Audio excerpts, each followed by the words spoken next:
بسم الله الرحمن الرحيم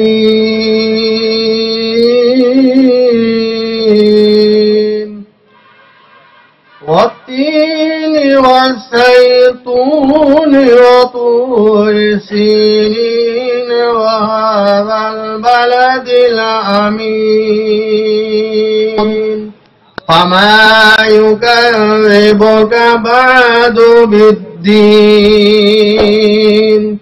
أليس الله بأحكم الحاكمين। আমাদের কেন্দ্রীয় নেতৃবৃন্দকে ফুলেল শুভেচ্ছা জানানোর পর্ব।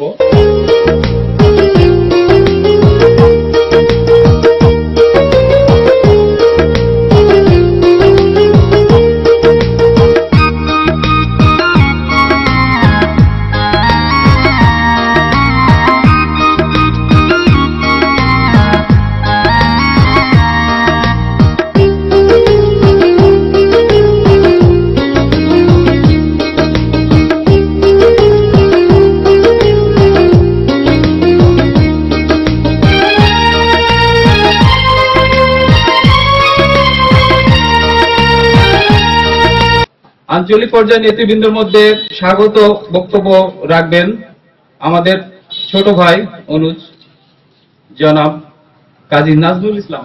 আমাদের মাঝে স্বাগত বক্তব্য নিয়ে আসছেন জনাব মোহাম্মদ শহীদুল ইসলাম। সাংগঠনিক বারবার কাছে হয়েছে, সেটা হচ্ছে এই কর্মচারীরা আজকে রেগুলার হয়, কালকে রেগুলার হয়। আমি তো তখন রেগুলার হিসেবে জয়েন করেছি, আপনারা সবাই জানেন। এই কর্মচারীগুলো কেউ বলে 2667 মধ্যে রেগুলার হয়ে যাবে, অনেকে মামলায় আছেন, রেগুলার হয়ে যাবে। আমি জিনিসটা বুঝতে পারতাম না। তখন আমাদের কেন্দ্রীয় সংসদের সভাপতি ছিলেন গোলাম কিবরিয়া দুলাল এবং আমাদের সাধারণ সম্পাদক ছিলেন খন্দকার কামাল উদ্দিন। সবাই বলে যে কামাল ভাই দুলাল ভাই আছে ঢাকায়, তারা ঢাকায় ডাকে, প্রায় মিটিং হয়, চিফ ইঞ্জিনিয়ার দপ্তরে হয়, রেগুলার হয়ে যাবে। কিন্তু এখন প্রকৃতপক্ষে বুঝতে পারছি যে সড়ক জনপদ অধিদপ্তর যখন সিএমবি ছিল, তখন ভাগ হয়ে যাওয়ার পরে নিয়োগ কার্যক্রম না হওয়ার কারণে মানুষজনগুলোকে অস্থায়ীভাবে নিয়োগ দেওয়া হয়েছিল। দীর্ঘদিন চাকরি করার পরে তারা রেগুলার হতে পারে নাই। দ্বিতীয়ত কথা হচ্ছে, আজকে ডিপার্টমেন্টে দীর্ঘদিন পরে একটা অর্গানোগ্রাম বাস্তবায়ন হয়েছে। যে অর্গানোগ্রামটা আমার কাছে মনে হয় ইতিহাসের একটা জঘন্যতম অর্গানোগ্রাম। এই অর্গানোগ্রাম অবশ্যই টিভিকে বাতিল করে আমাদের নেতৃবৃন্দদের সমন্বয়ে একটা কমিটি করে একটা যুগ উপযোগী অর্গানোগ্রাম বাস্তবায়ন করতে হবে। অন্যথায় আমরা এই অর্গানোগ্রাম পাশ হতে দেবো না। এবং আমরা এই নেতৃবৃন্দের কাছে বলতে চাই, প্রয়োজন বোধে আমরা কুষ্টিয়ার নেতৃবৃন্দ ঢাকাতে অবস্থান নিয়ে আমরা এই অর্গানোগ্রাম বিরুদ্ধে প্রতিবাদ করব। অর্গানোগ্রামে করা হয়েছে, এখানে আমি একটু বলে দিতে চাই, এখানে 7 জন অফিসারের এগেনস্টে মাত্র 1 জন পিয়ন, 2 জন পিয়ন রাখা হয়েছে। একটা পিয়নকে যদি অফিসে ডাক পাঠানো হয়, তাহলে আরেকটা পিয়ন কার কি 7 জন অফিসার বেল দিলে কার কাছে কি ডাক শুনবে?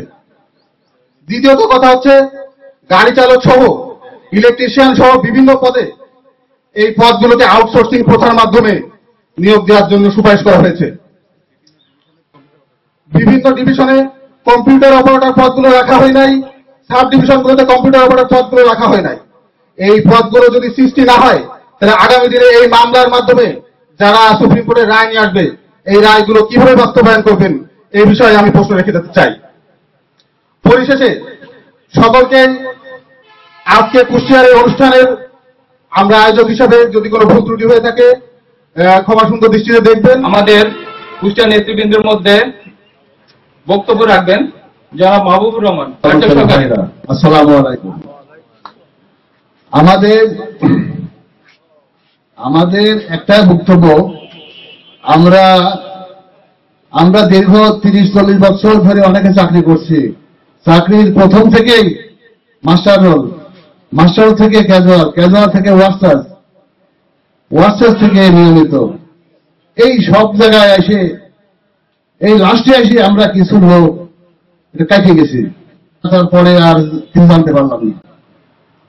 যাই হোক, আমরা কেন্দ্রীয় সংসদের কাছে আমাদের আমাদের একটাই দাবি যে এখানে যে মামলা করা হয়েছে, এখন এই মামলার কি অবস্থা এবং আমাদের ওয়ার্কসারদের চাকরির নিয়মিতকরণের ব্যাপারে এর কি অবস্থা, এটা আমার একটু জিজ্ঞাসা। এই বলে আমার বক্তব্য শেষ করছি। আসসালাম। সভাপতি জনাব মোহাম্মদ মকবুল হোসেন ওনাকে মূল্যবান বক্তব্য রাখার জন্য অনুরোধ জানাচ্ছি। শ্রমিক কর্মচারী ভাই বোনেরা, আসসালামু আলাইকুম। এখন বক্তব্যের কিছুই নাই।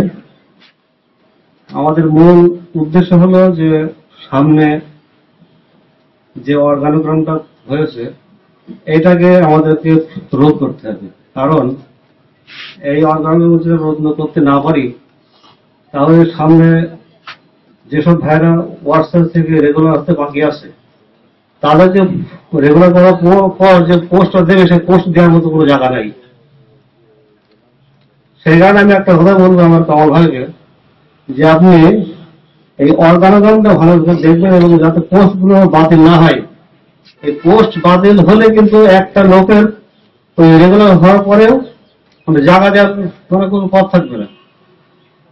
ওই জন্য আমাদের মেন উদ্দেশ্য হবে আমাদের অর্গানোগ্রামটাকে দেখে এটাকে ঠিক করা এবং যেসব ভাইরা মাস্টাররা আছে ওদেরকে ধারাবাহিকভাবে ওয়ার্কশপ করা এবং ওয়ার্কশপ থেকে রেগুলার করা। চিঠি করে আপনারা কিছু পেয়েছেন, এটা আমি দেখছি 12 জন সদস্য বিশিষ্ট কমিটি করে এটা আহ্বান কমিটি করা হয়েছে। সামনে যাতে এটা দ্রুত পদক্ষেপ নেওয়া হয় সেই ব্যবস্থার জন্য এই বলে আমার বক্তব্য শেষ করছি। দৃষ্টি আকর্ষণ করে বলছি,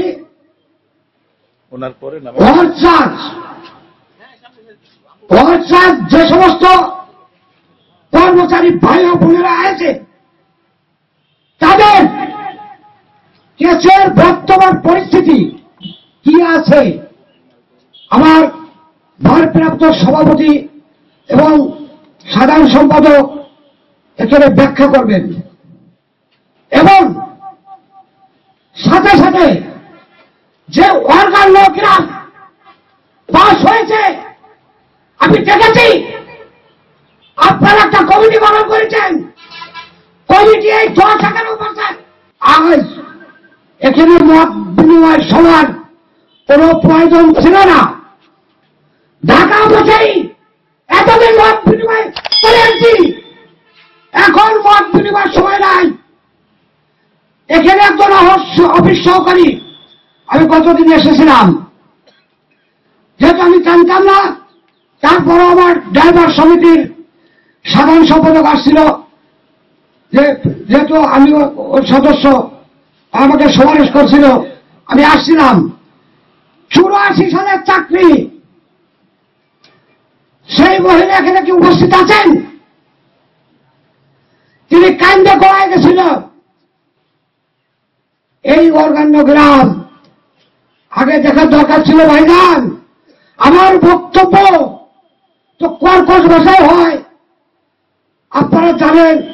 এই মাঠে আমি প্রায় 1.5 ঘন্টা বক্তব্য দিলাম। আমাকে সেখান থেকে আমার দোলাল সাহেব ওনার সাথে কথা বললে আমি নাকি বিদ্রোহী। আমি এমন কোনো কাজ করি নাই সংগঠন বিরোধী যে আমি বিদ্রোহী হব। আমি সৎ ন্যায় নীতি, আমার মনে হয় সারা বাংলাদেশে সবাইও যদি না চেনে আমাকে, তাহলে 12 লোক আমাকে চেনে এবং আমার মনে হয় তারা আমাকে ভালোবাসে। আমি কোন ব্যবসার লাইনে যাই না, আমার কোনো অর্থ নাই, আমি পাই শুধু এই গরিব কর্মচারীর ভালোবাসা। তারপরে হচ্ছে অর্গানোগ্রাম বাতিল যে কোনো কায়দায় করাবেন, তা না হলে চাকরি হবে। আমি চাই জেলার সামনে বক্তব্য নিয়ে আসবেন চুয়াডাঙ্গা থেকে আগত বিএম শহীদুল ইসলাম শাহিন। তাই আমি ভাইদের কাছে বলতে চাই, আমরা যারা ওয়ার্কসাইড আছি, কেসের মাধ্যমে আছি, বেশ সামান্য কয়েকজন, মনে হয় যেন সারা বাংলাদেশ মিলে মনে 700 থেকে 800 লোক হবে কিনা সন্দেহ। অনতি বিলম্বে তাদেরকে রেগুলার করা হোক এবং যে পোস্টার কথা বললেন যে বাতিল করতে হবে, সেটা আপনারা ঢাকা থেকে চেষ্টা করবেন, আপনাদের পিছনে আমরা আছি।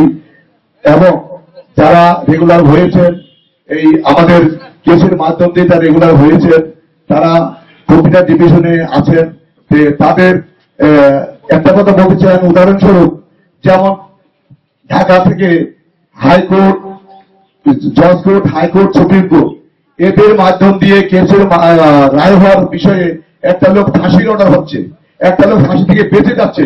কিন্তু আমাদের যে কর্মচারী ভাইরা ওয়ার্কচার্জ হয়েছে, এই কেসের মাধ্যম দিয়ে হয়েছে, তাদের কোনো ব্যবস্থা হচ্ছে না কেন? এটা পদ্মাবতী, এটা নিরসন করার জন্য আমি তাদের কাছে বিরত অনুরোধ জানাচ্ছি। আরো অনেক কিছু আছে, যাই হোক আমি বলতে চাচ্ছি না, সংক্ষিপ্ত বক্তব্য দিয়ে আমি আমার বক্তব্য শেষ করছি, যাতে আমাদের কোনো আর দ্বিধাবোধ না থাকে। আমাদের সবাই দৃষ্টি আকর্ষণ করে আমাদের রেগুলার করার জন্য চেষ্টা করবেন, এবং যাতে আমরা সবাই আপনাদের পিছনে আছে, এগুলো আমি আমার বক্তব্য শেষ করছি। জয় বাংলা, জয় বঙ্গবন্ধু, জয় শেখ হাসিনা। বিভিন্ন এবং সদস্য ভাইদের প্রতি রইল আমার সশ্রদ্ধ সালাম।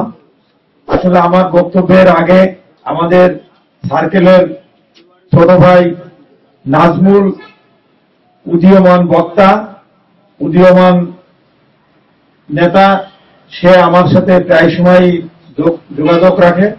তার কথাবার্তাগুলো আমি শুনেছি, এবং আমাদের জেলার সাংগঠনিক সম্পাদক শহীদুল ইসলাম তার বক্তব্য বলেছেন, আমাদের মকবুল ভাই বলেছেন, প্রায় বক্তার বক্তব্যই একই ধরনের, একই লাইনের। একসাথে চাকরি করেছি। আজকে কামাল ভাই আপনার পোস্ট, অফিস সহকারী পোস্ট বিলুপ্ত হয়ে গেছে। আজকে ড্রাইভারের পোস্ট বিলুপ্ত করে দেওয়া হয়েছে। আজকে চাকরির নিয়োগ বিধি দেওয়া হয়েছে। এই নিয়োগ বিধি কেন বন্ধ হলো না? এটা পদওয়ারি যদি এই নিয়োগ বিধির এগেনস্টে কেস করা হয়, তাহলে সেটা কার্যকরী হবে। আমি মনে করি চাকরির নিয়োগ বিধি, এই যে সার্কুলার দেওয়া হয়েছে, পরীক্ষা হচ্ছে, প্রজ্ঞাপন জারি, তাদের না দেওয়া পর্যন্ত এখনো অনেক সুযোগ আছে। আমরা হ্যাঙ্গিং করে রাখি, এই ফাঁকে আমাদের কেসগুলো নিরসন হয়ে যায়, আমরা তাহলে পোস্টগুলা পাবো, আমরা নিয়মিত হতে পারবো। অন্যথায় আমাদের কিন্তু অনেক ভোগ আছে। অর্গানোগ্রামটা বাস্তবায়ন করতে দেওয়া যাবে না। পূর্বের অর্গানোগ্রাম যেটা আছে সেইটার উপরেই রেখে আরো বৃদ্ধি করার আমাদের সুপারিশ করতে হবে, এবং এই চাকরির যে সার্কুলার দেওয়া হয়েছে সেইটাও আমাদের হ্যান্ডিং করে।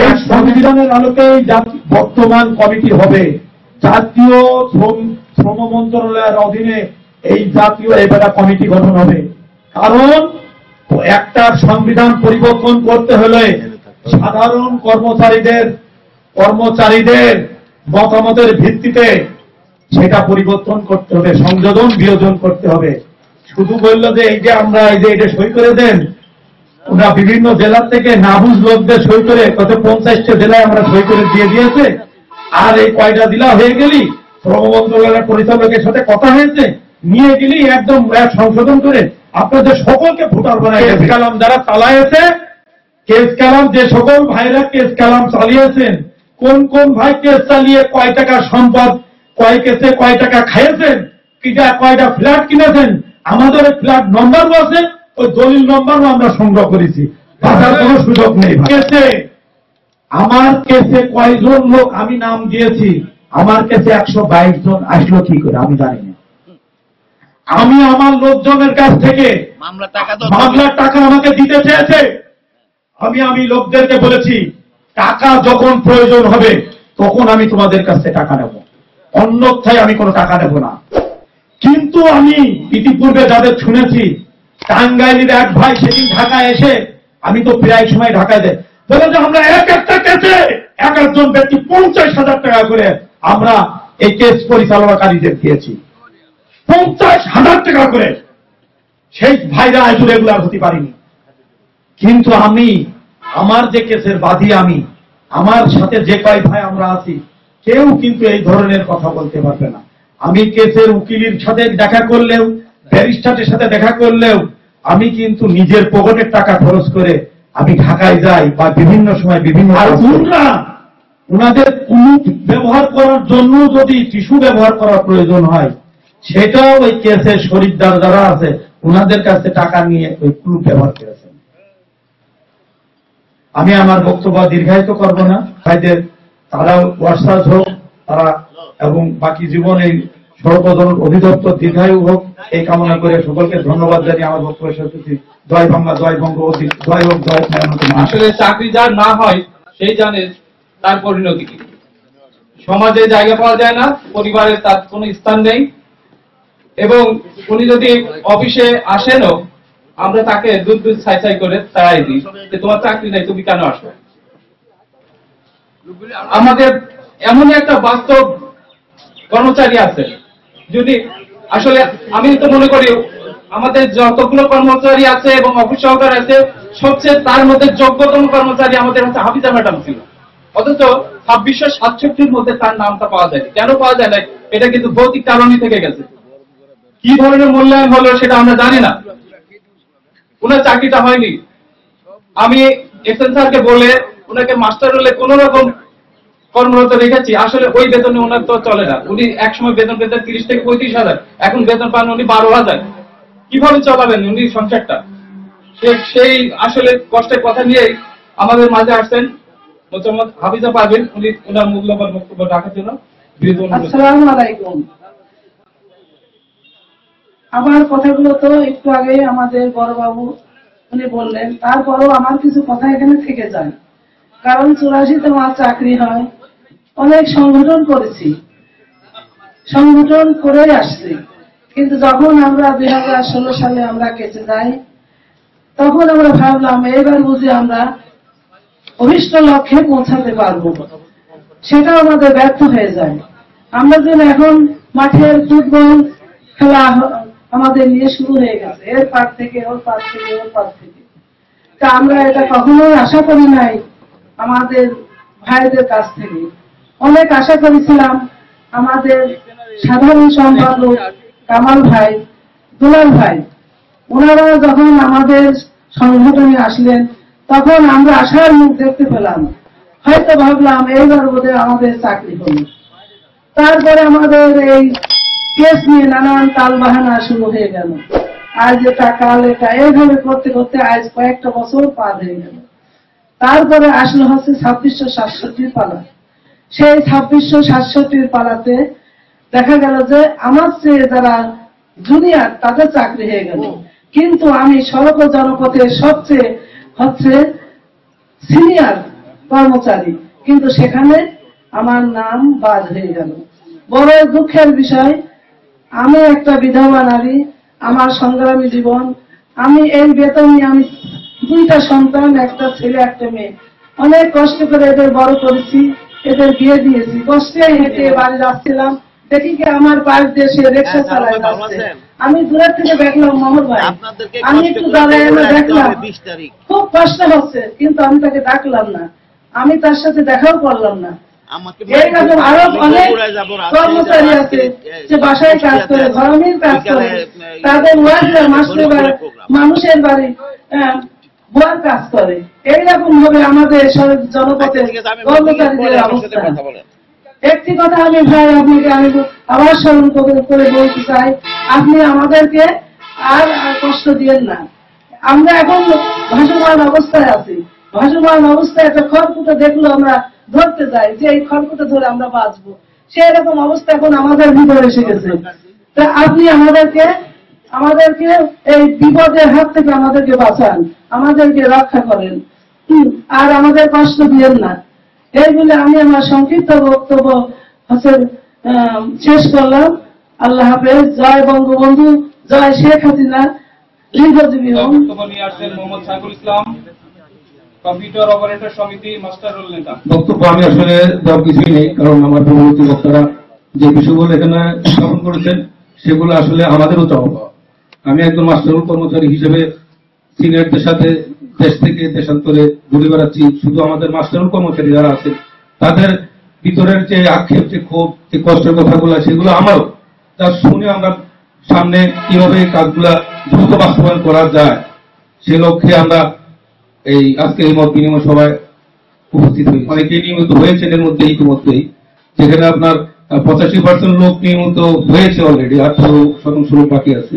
তারাও আশা করি সামনে যে সময়টুকু আছে আমাদের সদ্য নেতা জনাব কামালউদ্দিন খন্দকার সহ যে এখন নেতৃত্ব আছে তাদের নেতৃত্বে আশা করি আগামী 1-2 বছরের মধ্যে ওনার চাকরি থাকা অবস্থায় আমরা আশাবাদী, দৃঢ় বিশ্বাস করি কিছু একটা হবে, আমার দৃঢ় বিশ্বাস। আরেকটি বিষয় আপনাদের একটু অবগত করতে চাই, আজকে যে ষড়যন্ত্রগুলো চলতেছে সেগুলোর মেসেজও আপনারা হয়তো জানেন। হ্যাঁ, তারা চাচ্ছে যে আপনাদের বা আমাদের একটা কিছু হোক, হ্যাঁ, সেই সুযোগটাতে আমরা না পাই, আমাদের নেতৃবৃন্দ না পায়। আপনাদের মধ্যে একটা ক্ষোভ তৈরি করে দেওয়ার পরিকল্পনা তারা নেমেছে। অনেক ভাই বলেছেন যে আগামীতে যে নির্বাচন বা সেই নির্বাচন আর আমাদের নেতৃত্বের পিছনে আপনারা থাকবেন না। আমি অনুরোধ করব, আপনাদের শত ক্ষোভ থাকতে পারে, কিন্তু কিছু করতে হলে আপনাদের একটু ধৈর্য ধরতে হবে। আপনারা যদি না থাকেন তাহলে নেতৃত্ব থাকবে না, নেতৃত্ব না থাকলে আমাদের কাজও হবে না।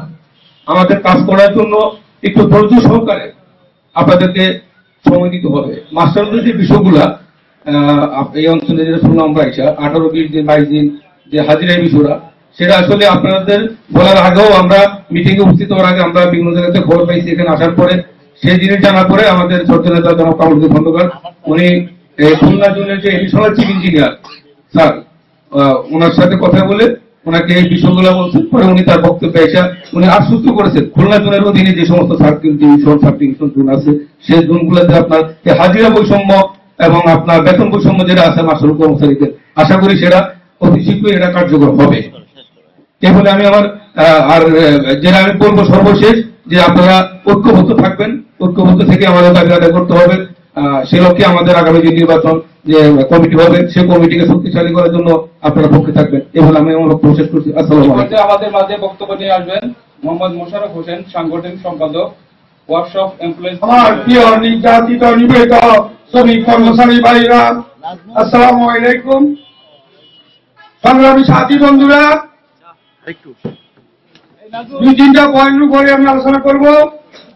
প্রথম, যেই 1992 সালে সেট আপ হয়েছিলেন, সেখানে প্রায় 9000 পোস্ট আছে। পরবর্তীতে এখন যেটা মন্ত্রণালয় পাঠানো হয়েছে, সেখানে আমাদের সাথে প্রশাসন বলছে 22,000 কর্মচারীর পোস্ট সৃষ্টি করা হবে। সেই আলোকে আর কর্মকর্তাদের পোস্ট বাড়ানো হবে, ডিভিশন বাড়ানো হবে। কিন্তু জনপ্রশাসন মন্ত্রণালয় থেকে একটা নিজের পরামর্শ দিয়েছেন। সেই পরামর্শের আলোকে 3য়, 4র্থ শ্রেণী কর্মচারীদেরকে আউটসোর্সিং করার জন্য আমরা যখন আমাদের এই খবরটা আসে, সাথে সাথে কামাল ভাই, শাহরাম ভাইয়ের নেতৃত্বে আমরা তাৎক্ষণিক সড়ক ভবনে মাননীয় প্রধান প্রকৌশলী মহোদয়ের সাথে সাক্ষাৎ করে কামাল ভাই স্পষ্ট জানিয়ে দিয়েছে, আমাদেরকে না জানিয়ে আমরা যে প্রস্তাব দিব, সেই প্রস্তাবের আলোকে এই সেটআপ পূর্ণ করতে হবে।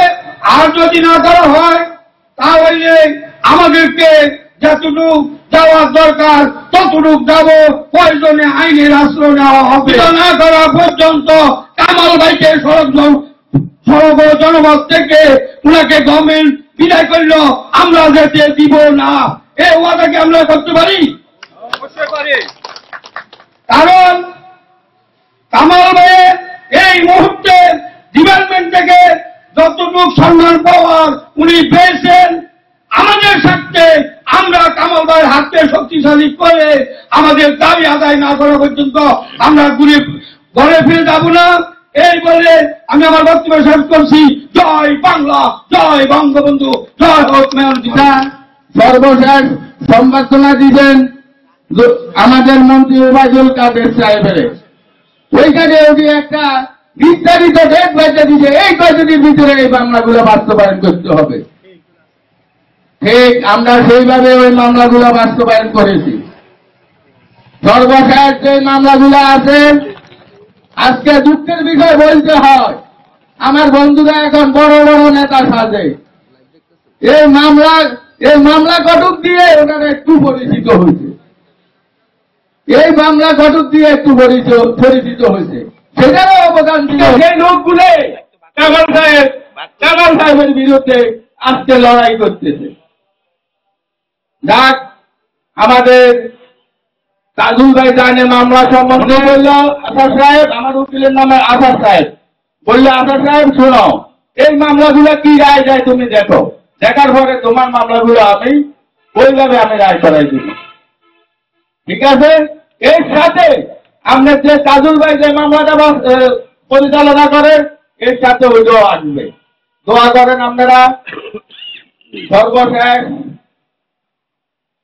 যে অর্গানাইজের কথা বলছেন আপনারা, আমরা ইতিপূর্বে এই অর্গানাইজ নিয়ে আমরা মিছিল সহকারে সিবিসিটারে অ্যাটাক করলাম যে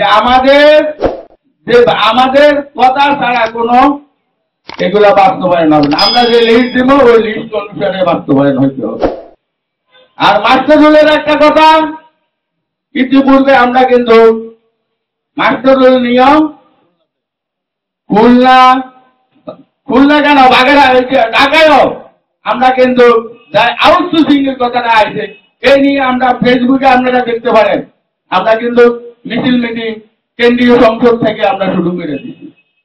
আমরা অঞ্চলে করবো, আগে আমরা কেন্দ্রে ঠিক করি, তারপরে অঞ্চলও করবো। আমাদের এই আউটসোর্সিং কোথা বাতিল না হওয়া পর্যন্ত, তাদেরকে ওয়ার্কআউট না করা পর্যন্ত আমার মনে হয় আমরা আর ঘরে ফিরার ঠিক হবে না। আর আমাদের অর্গানাইজ 1800 কমবে না, 1800 আরো বাড়বে, 1800 আরো বাড়বে, 1800 না বাড়া পর্যন্ত আমরা ঘরে ফিরবো না। এই বলে আমার বক্তব্য শেষ করলাম। জয় বাংলা, জয় বঙ্গবন্ধু, জয় হোক মেহনতি। আমার প্রিয় ভাই ও বোনেরা, আসসালামু আলাইকুম। জাতীয় বন্ধুগণ, ছোট্ট একটা চুক্তি মনে করছে আমরা বিভিন্ন মনে, আমি কথা না বললেই নয়।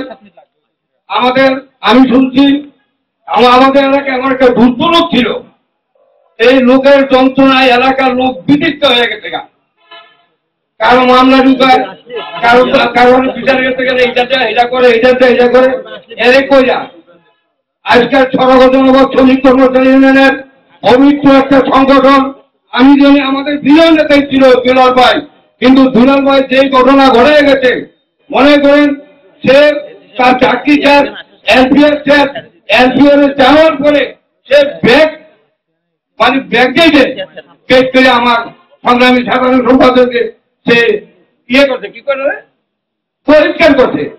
কিন্তু ওই যে লোক বইলা গেছে, সেটাকে বইলা গেছে, বাবা আমি তো ওসিয়ত করে যাই কোনটা, আমি মরে গেলে, আমি যদি মরে যাই তাহলে আমার একটা বাস দিয়ে দেখো তো কারাগারে রাখতে হবে। মরে ওসিয়ত রাখতে গিয়া বলা দেখো তো কারাগারে আওয়ার পরে পুলিশ যাইয়া ভোলা গো সব এলাকার লোক করে নিয়েছে, সালা বুধ মহিলাও গেলি, মাইরা গেলি, সব কিছু করে গেলি, সংগঠনটা যা করে দিয়ে গেছে। আচ্ছা, কিছু হাইব্রিড নেতা তৈরি করে দিয়ে গেছে। এই হাইব্রিড নেতারা এলাকায় যে সমস্ত কথা বলে, এটি সংগঠনের কথা নয়, সংগঠনের শ্রমিক কর্মচারীর কথা নয়, ওয়ার্কশপকে রেগুলার করার কথা নয়, মাঝখানে উঠে ওয়ার্কশপ করার কথা মতো এরকম কোনো তাদের কোনো কাহিনী নাই। তারা আছে এখানে শুধু চাঁদাবাজি করার জন্য। জাতীয় আন্দোলন আমি আর দুই কথা বলবো। প্রধানমন্ত্রী জয় বাংলা, জয় বঙ্গবন্ধু, প্রধানমন্ত্রী রামন, শুভেচ্ছা স্বাগতম।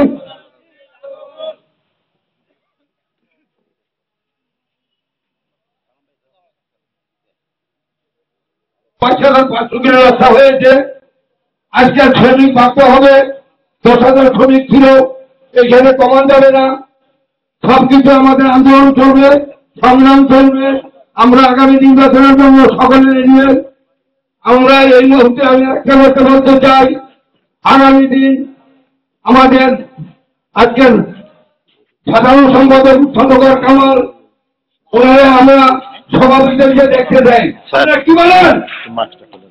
আগামী নির্বাচনে কামাল সাহেবকে আমরা সভাপতি হিসাবে দেখতে চাই। এই বলে আজকের যে আয়োজককে ধন্যবাদ জানিয়ে আমি আমার বক্তব্য এখানে শেষ করছি। জয় বাংলা, জয় বঙ্গবন্ধু। বিশেষ অতিথি হিসেবে আমাদের মাঝে উপস্থিত হয়েছেন আমাদের শ্রদ্ধেয় স্যার তত্ত্বাবধায়ক প্রকৌশলী বিশেষ অতিথি জনাব পিয়াস কুমার সেন, ওনাকে তার মূল্যবান বক্তব্য রাখার জন্য অনুরোধ করছি। জানিয়ে আমার বক্তব্য শুরু করছি।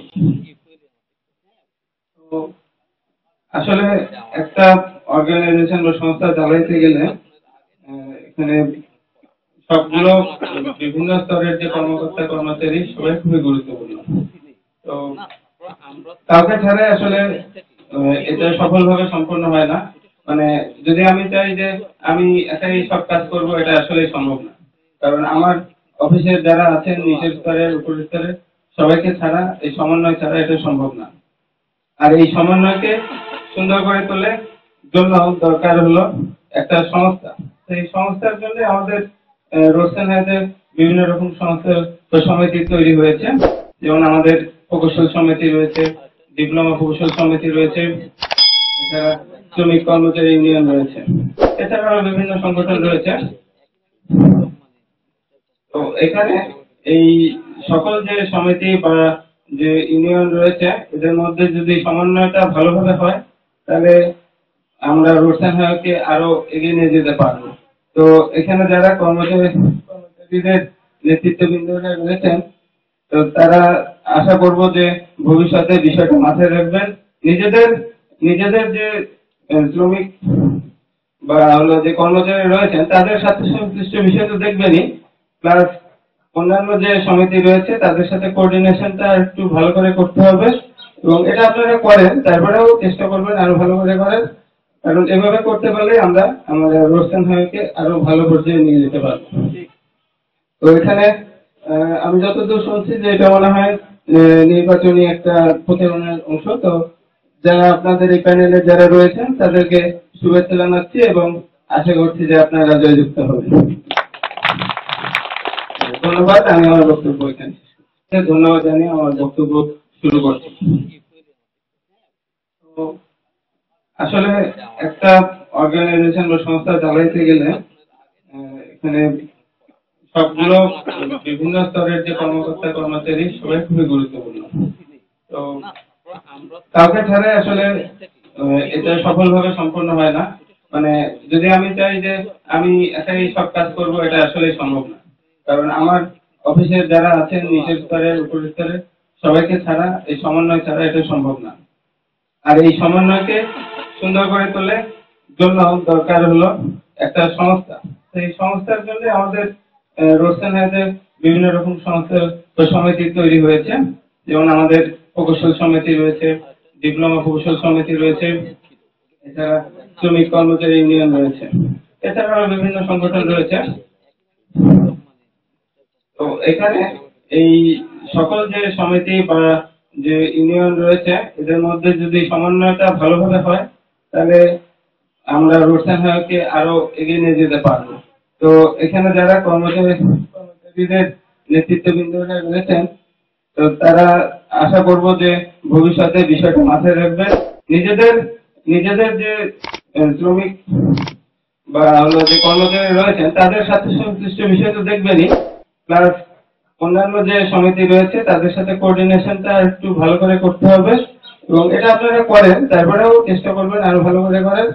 কারণ এভাবে করতে পারলে আমরা আমাদের রোশন হায়াতকে আরো ভালো পর্যায়ে নিয়ে যেতে পারবো।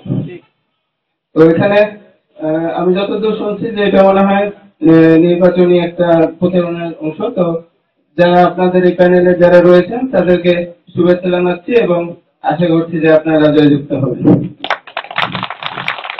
ধন্যবাদ। আমি আমার বক্তব্য এখানে। আপনাদের সবার সম্মিলিত একটা প্রচেষ্টা দরকার, সবার ইচ্ছা দরকার যে আমরা এই সংগঠনের জন্য ভালো কিছু করব।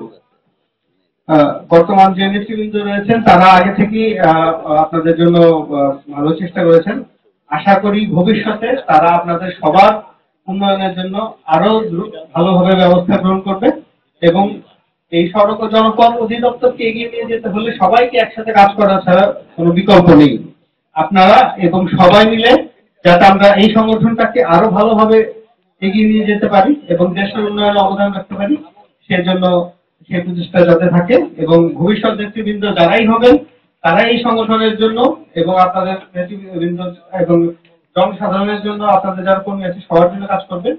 এই অভিমত ব্যক্ত করে আমি আমার বক্তব্য শেষ করছি। ধন্যবাদ।